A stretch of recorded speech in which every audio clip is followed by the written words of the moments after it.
Hi everyone, welcome to Knowledge of Law. We will discuss to Indian Evidence Act 1872.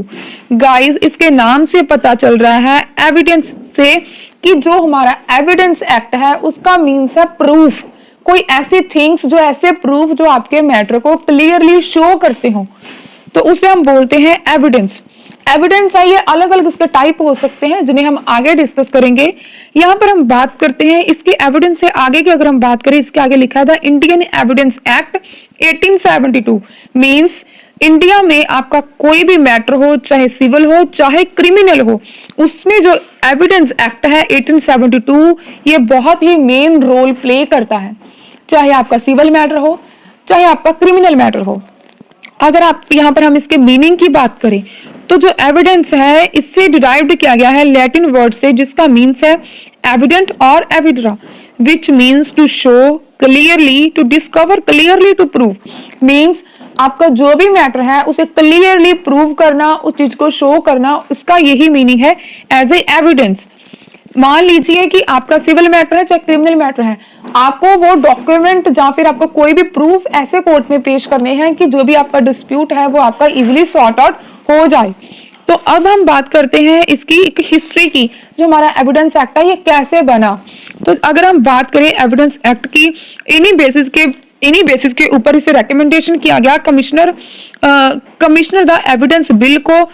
जो evidence bill था इसे prepare किया गया था एंड विच रेफर टू, इसे रेफर किया गया था गाइस सिलेक्ट कमेटी को। जो सिलेक्ट कमेटी थी उन्होंने इस बिल को प्रेजेंट किया था काउंसिल ऑफ गवर्नर जनरल को 31 मार्च 1871 में, मींस 31 मार्च 1871 को इस बिल को प्रेजेंट किया था सिलेक्ट कमेटी ने council of the governor general को। अगर हम बात करें नेक्स्ट पॉइंट की, जो गवर्नर जनरल थे इंडिया के, उन्होंने कुछ मेड सर्टेन अमेंडमेंट्स की एविडेंस बिल में एंड इसे सेटल्ड करके सिलेक्ट कमेटी को दिया गया था। जो हमारी जो रिपोर्ट थी जो सबमिट की गई थी 13 जनवरी 1872 को, मींस 30 जनवरी 1872 को। तो गाइज अगर हम एविडेंस एक्ट की बात करें, इंडियन एविडेंस एक्ट की, तो गाइज इसे पास किया गया था लेजिस्लेचर के द्वारा 15 मार्च 1872 मींस 15 मार्च 1872 को। एंड इसे जो इसे कम इनटू फोर्स जो हुआ था इसकी डेट थी 1 सितंबर 1872। गाइज जब भी आप कोई बेयर एक्ट ओपन करते हो तो वहां पर आप देखना कि एक बात लिखी होती है एक्ट 1 ऑफ 1872। इसका मीन्स होता है जो आपका एक्ट है ये 1872 में बनने वाला एक नंबर पर फर्स्ट नंबर वाला एक्ट है। तो अब आपको आई होप आपको यहाँ तक अंडरस्टैंड हो गया होगा। अगर हम बात करें नेक्स्ट की इंडियन एविडेंस एक्ट की, तो गाइस यहाँ पर हम देखेंगे कि जो हमारे रूल्स हैं, जो हमारे एज ए एविडेंस जो है, चाहे आप सिविल मैटर के हो चाहे क्रिमिनल मैटर के हो, वो आप कोर्ट में कैसे प्रोड्यूस करोगे, वो कौन से एविडेंस होंगे, वो कौन से ऐसे फैक्ट होंगे या इश्यू होंगे जो हम कोर्ट में एज ए प्रूफ कोर्ट में हम प्रोड्यूस कर सकते हैं। तो वो हमारे इस एविडेंस एक्ट में मेंशन किए गए हैं। ईच एंड एवरी सेक्शन में रूल्स को बताया गया है कि आपको एविडेंस कोर्ट में कैसे प्रोड्यूस करने हैं एंड उनको कौन से जो ऐसे फैक्ट हैं उन्हें एज ए एविडेंस आप कोर्ट में प्रोड्यूस कर सकते हो, वो रूल्स मेंशन किए गए हैं। अब हम बात करते हैं कि इंडियन एविडेंस के एक्ट में हमारे जो टोटल सेक्शन है वो 167 सेक्शंस हैं। इसके साथ ही हमारा एक शेड्यूल भी था जो रिपील्ड हो गया। अब हम बात करते हैं जो इंडियन एविडेंस एक्ट है, क्या हमारे 167 सेक्शंस हैं उन्हें एज इट इज दिया गया है जो उसके पार्ट में डिवाइड किया गया है। तो ऑब्वियसली गाइस जो इंडियन एविडेंस एक्ट है इसके 3 पार्ट हैं। अगर हम पार्ट फर्स्ट की बात करें उसमें हमारे 1 to 2 मीन्स 2 चैप्टर है 1 and 2, जिसमें हमारे सेक्शन है 1 to 55 से लेकर। अगर हम नेक्स्ट पार्ट की बात करें सेकंड पार्ट की, इसमें हमारे 4 चैप्टर है 3, 4, 5, 6। तो इसमें हमारे जो सेक्शन है 56 से लेकर 100 तक है। अगर हम थर्ड पार्ट की बात करें तो इसमें हमारे 5 चैप्टर हैं 7, 8, 9, 10 and 11। अगर हम सेक्शन की बात करें 101 से लेकर 167 तक हमारे सेक्शन है। तो गाइस टाइम पर बहुत सारी अमेंडमेंट्स होती रहती हैं, इनेक्टमेंट्स रिपील्ड होती रहती हैं। अगर हम बात करें इनेक्टमेंट रिपील्ड्स की तो 1938 में हमारा जो शेड्यूल था फर्स्ट शेड्यूल एंड सेक्शन 2 को रिपील्ड किया गया था 1938 में। गाइस ये छोटी छोटी बातें आपके किसी भी एग्जाम के लिए, चाहे आप जुडिशरी की प्रिपरेशन कर रहे हो, तो आप किसी भी एग्जाम की प्रिपरेशन कर रहे हो तो must be important for you. Next अगर हम बात करें जो हमारे एविडेंस होंगे वो कौन कौन से एविडेंस हो सकते हैं, जो किन किन चीजों को हम एज ए एविडेंस मान सकते हैं। गाइस इसकी मींस टाइप्स कौन सी होंगी।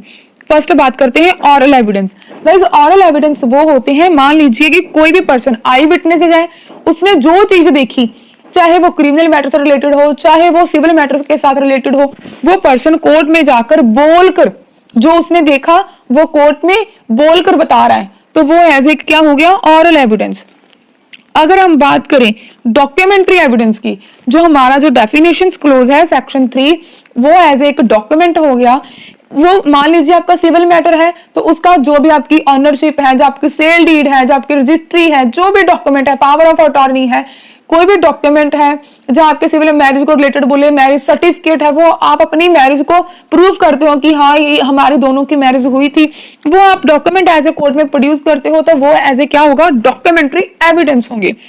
अगर हम बात करते हैं प्राइमरी एविडेंस, तो गाइस ये प्राइमरी एविडेंस वो होते हैं, हमारा जो सेक्शन 62 उसमें बात की गई है, like a paper document any vehicle as a primary evidence. Means आपका कोई भी व्हीकल है जिसके जो भी डॉक्यूमेंट हो गए उसे एज ए हम प्राइमरी एविडेंस मानेंगे। अगर हम बात करें सेकेंडरी एविडेंस की, तो ये हमारा सेक्शन 63 है, जो ओरिजिनल पेपर डॉक्यूमेंट की बात करता है, जैसे कि उसकी एक फोटोकॉपी भी हो सकती है, जो ये चीज आपकी प्रूफ करती है कि आप उस चीज के ऑनर हो, आप उस प्रॉपर्टी के ऑनर हो, तो ये इंक्लूड होता है हमारे सेकेंडरी एविडेंस में। अगर गाइस हम बात करें नेक्स्ट पॉइंट की, यहाँ पर बात होती है रियल एविडेंस। रियल का means material evidence. Material evidence वो होते हैं जैसे कि हमारा एनडीपीसी एक्ट हो गया, जैसे कि ड्रग एडिक्टेड इसमें केस आते हैं एनडीपीसी एक्ट में। तो गाइस जैसे कि कोई भी अक्यूज्ड है, जैसे कि किसी पर्सन के साथ किसी पर्सन को अरेस्ट किया गया, उसकी एज ए चेकिंग की गई पुलिस नाके पर, तो जो पुलिस वाले थे उन्होंने उस टाइम के ऊपर उस पर्सन से कुछ गोलियां, जो भी हमारी नशीली टैबलेट्स होती हैं, उन्हें उस पर्सन से लिया, बरामद किया at the time of the moment. जहां कोई पर्सन अवैध शराब बनाता है उसकी शराब को पकड़ा गया, जैसे कोई भी ऐसे कुछ भी हो, तो वो क्या है कि जब पुलिस वाले होते हैं उन चीजों को जब्त कर लेते हैं एंड देन क्या करते हैं, उन्हें सील कर कोर्ट में प्रोड्यूस करते हैं, वो क्या इंक्लूड होते हैं मटेरियल एविडेंस में। अगर हम डायरेक्ट एविडेंस की बात करें, ये बहुत ही मोस्ट पावरफुल एविडेंस होते हैं, जो किसी भी चीज की ग्रेट वैल्यू को जो एस्टैब्लिश को एज ए कोर्ट में प्रूव करते हैं, जो किसी भी फैक्ट का होगा, जो किसी एक्ट कोई इश्यू होगा, उसकी वैल्यू को एज ए शो करते हैं।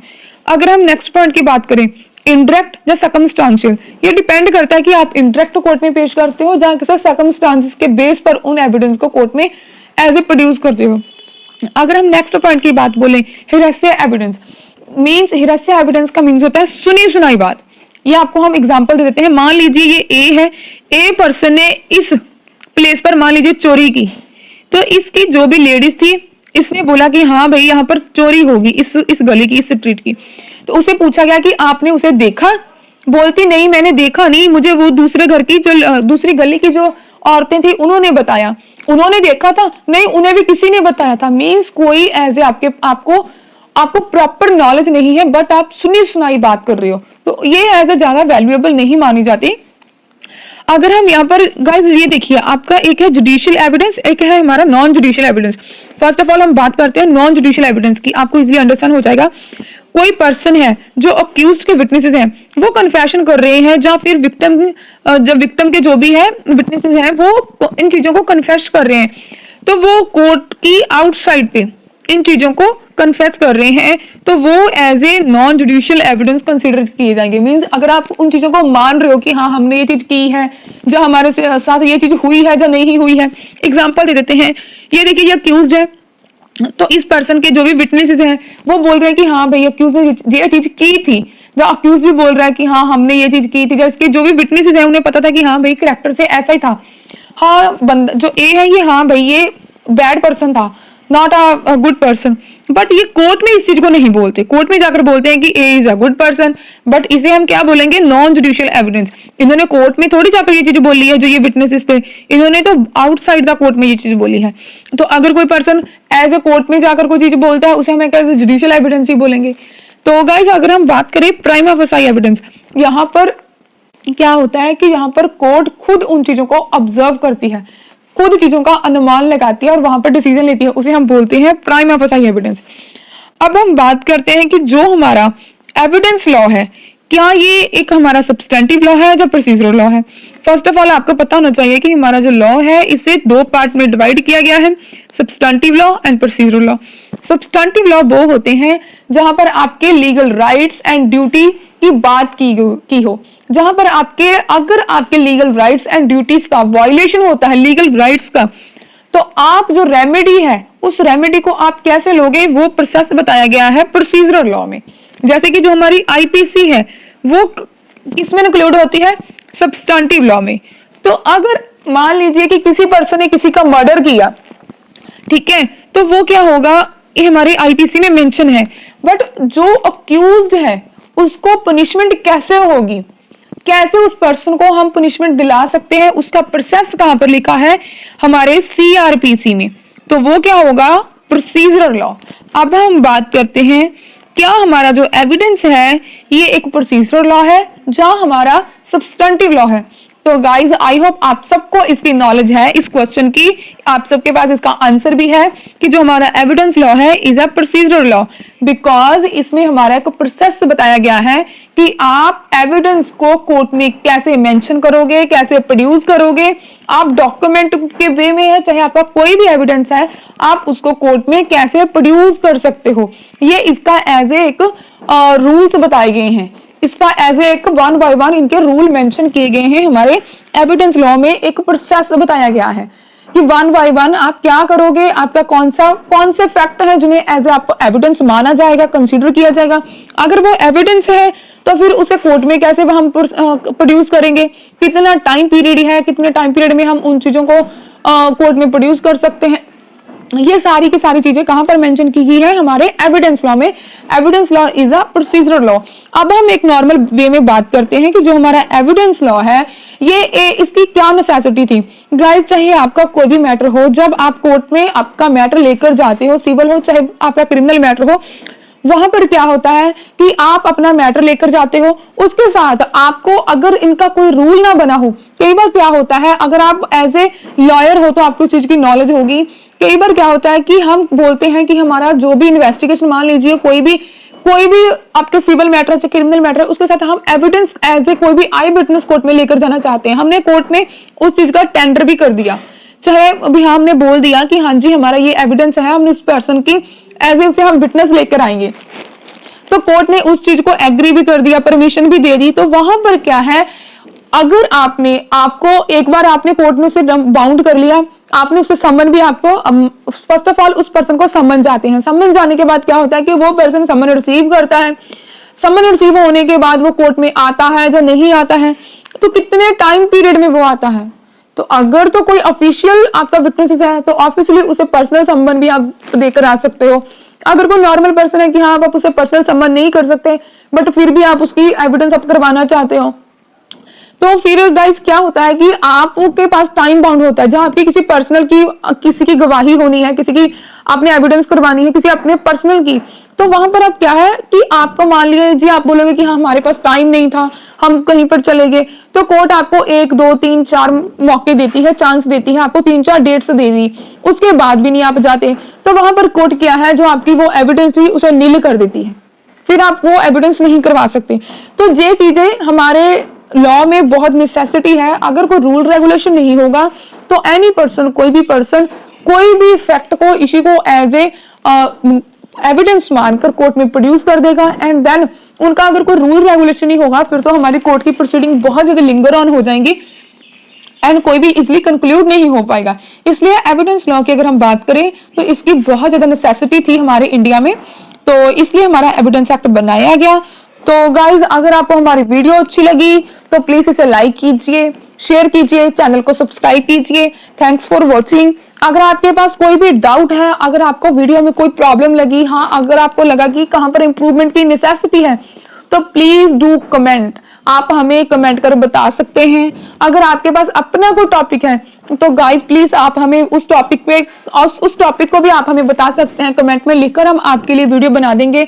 हमारा वीडियो बनाने का एक ही मोटिव है कि आपकी नॉलेज को बढ़ाना, आपकी नॉलेज को इजीली बढ़ाना, और जो स्टूडेंट प्रेपरेशन कर रहे हैं उनके लिए छोटी छोटी बातें इजीली उन्हें घर पर बैठे ही पता लग सके।